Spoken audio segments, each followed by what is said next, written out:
হাইকোর্টের division bench বলেছে all OMR must be public domain. হাইকোর্টের রায় মানছে না। আজকে সেই ওএমআর এর ভিত্তিতে যোগ্য তালিকা সরকারের কাছে তৈরি আছে। রাজ্য সরকার, মমতা বন্দ্যোপাধ্যায় আমাদের মুখ্যমন্ত্রী, তিনি আমাদের প্রিয় মুখ্যমন্ত্রী, তিনি যদি মনে করেন তার ওই চেয়ারটা খুব ভালো লাগে, তাহলে সেটা ভালো লাগুক।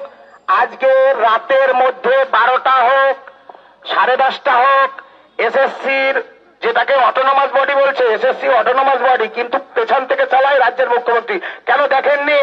নোটিফিকেশনের বিষয় নবান্ন থেকে প্রেস কনফারেন্স করে বলেছিল। আমাদের বক্তব্য হচ্ছে আজকের রাত 12টার মধ্যে untainted teacher and non teaching staff তাদের তালিকা প্রকাশ করতে হবে। আর অন্যথায় যারা নেতৃত্ব আছে, আমাদের চিন্ময় বাবু, মেহবুব দা, চিন্ময় দা, রবিউল, কৃষ্ণকুমার, আরো সুমিতা সরকার সহ আরো যারা আছেন শিক্ষাকর্মীরা, সকলকে নমস্কার। আমরা একযোগে এক হয়ে আজকে লড়ছি। যোগ্য তালিকা দিন, আমাদের কলঙ্কের হাত থেকে মুক্তি দিন, যোগ্যদের চাকরি ফেরত দিন। কোন টালবাহানা, কোন অজুহাত, কোন শক্তির কাছে, কোন রাজনৈতিক শক্তির কাছে আমরা অন্তত মাথা নত করব না। এটা আমাদের বক্তব্য। 22 লক্ষ ওএমআর প্রকাশ, ওএমআর এর ভিত্তিতে যোগ্য তালিকা দিন। আর মাঝখানে ডান দিকে বাদিকে কোন সেন্টেন্স নেই। পরীক্ষা 10 বছর পর মানছি না, মানবো না, একটা লাইনও বলবো না পরীক্ষা নিয়ে। এইটুকুই বলার। মাননীয় মুখ্যমন্ত্রী, আমাদের যোগ্য তালিকা দিন। এই জায়গায় আমরা ছাড়ছি না, ছাড়বো না। পরীক্ষা মানছি না, মানবো না। মেহবুব ভাই,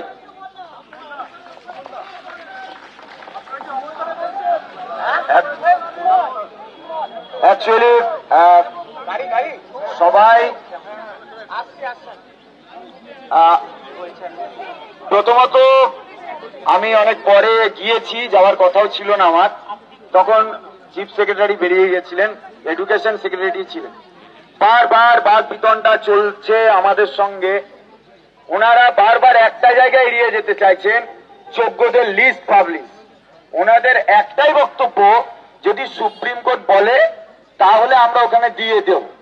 আমাদের প্রশ্ন ছিল আমাদের চাকরি থাকুক বা না থাকুক সেটা আপনাদের, কারণ ওনারা বলছেন যে তোমরা যদি বলো যে লিস্ট পাবলিশ করতে, ওএমআর পাবলিশ করতে, তাহলে তোমরা ড্রাইভার, আমরা প্যাসেঞ্জার হয়ে যাব, আর গাড়ি যদি উল্টায় তার দায়ী তোমাদের।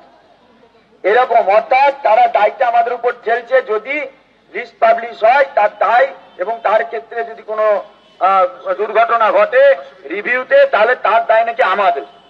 দুর্নীতির দায়টা আমাদের নয় তো। আমরা এই নিয়ে অনেকক্ষণ ধরে বাদ বিতণ্ডা কন্টিনিউয়াস হয়েছে। শেষে আমরা একটা কথাই বলেছি, আমাদের চাকরি নিয়ে আমাদের যে সংশয়, দরকার নেই আপনাদের সেই বিষয় ভাবতে।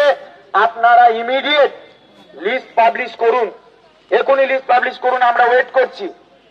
আপনাদের চাকরি যদি এই লিস্ট পাবলিশ করার জন্য আমার গাড়ি উল্টেও যায় তো যাবে। আমরা এটাও বলেছি দরকার নেই। ঠিক আছে, আপনি লিস্ট পাবলিশ করবেন না, করার দরকার নেই, ঠিক আছে। তাহলে আপনি এক কাজ করুন, প্রত্যেককে এফিডেভিট দিন। প্রত্যেকটা ক্যান্ডিডেট আমরা এফিডেভিট দিচ্ছি। ক্রিমিনাল অফেন্সে তাদের মামলা রুজু করা হোক। যদি কোনো কেউ, প্রত্যেককে এফিডেভিট দেবো আমরা। যদি যারা আমরা মনে করছি যে আমরা আনটেন্টেড ক্যান্ডিডেট, আমরা এসএসসি কে এফিডেভিট দিচ্ছি। আপনি সুপ্রিম কোর্টে ওগুলো প্লেস করুন, এবং আমাদের ভিত্তিতে আমাদেরকে তাহলে আপনি ইয়ে করুন, লিস্ট পাবলিশ করুন। সেখানটাও কার্যত এড়িয়ে যাওয়ার চেষ্টা হলো। আমরা লাস্ট পর্যন্ত আমরা যে জায়গায় আমাদের ধরেছি, এখনো পর্যন্ত লাস্ট উনি বলে গেলেন ঠিক আছে আমি এখন আবার সিএস এর কাছে যাচ্ছি। আমি গিয়ে আমি আর একবার মিটিং করছি, দিয়ে কি বলে, এবং প্রয়োজনে এক কাজ করো, তোমাদের লয়ার আমাদের লয়ার একসঙ্গে বসি, তারপরে তোমাদের লয়াররা যদি বলে তাহলে এটা করা যাবে। আমরা এই গল্প তো পুরনো হয়ে গেছে। বারবার এই কথাটা আমরা বলেছি যে আপনারা বসুন। বিকাশ ভবনের সামনেও 7 দিন ধরে আমরা অপেক্ষা করেছি। আপনাদের গেজেট তৈরির আগে আপনারা বসেছিলেন, বসেননি। তাহলে এইভাবে বারবার আপনারা এই কাজটা করছেন, অথচ যখন আমরা টেন্টেডদের প্রশ্ন আসছে তখন অতি সক্রিয়তা। এবং আমরা আমাদের উনি বললেন না না আপনাদের সঙ্গে তো বসা হয়েছে একবার লয়ারদের সঙ্গে। আমরা বললাম এখানে আমরা যতগুলো মানে যে আনটেন্টেড টিচারদের গ্রুপ আছি, নন টিচিং স্টাফরা আছি, আমাদের একজনও বলুক যে কোনো লয়ারের সাথে বসা হয়েছে। তারা বললো, আমরা সকলেই বলেছি না আমাদের কোন লয়ারের সঙ্গে আপনাদের লয়ার বসেননি। তাহলে এখানে আবার একটা প্রশ্ন ক্রিয়েট হলো, তাহলে কাদের লয়ারের সঙ্গে বসেছিলেন ওনারা?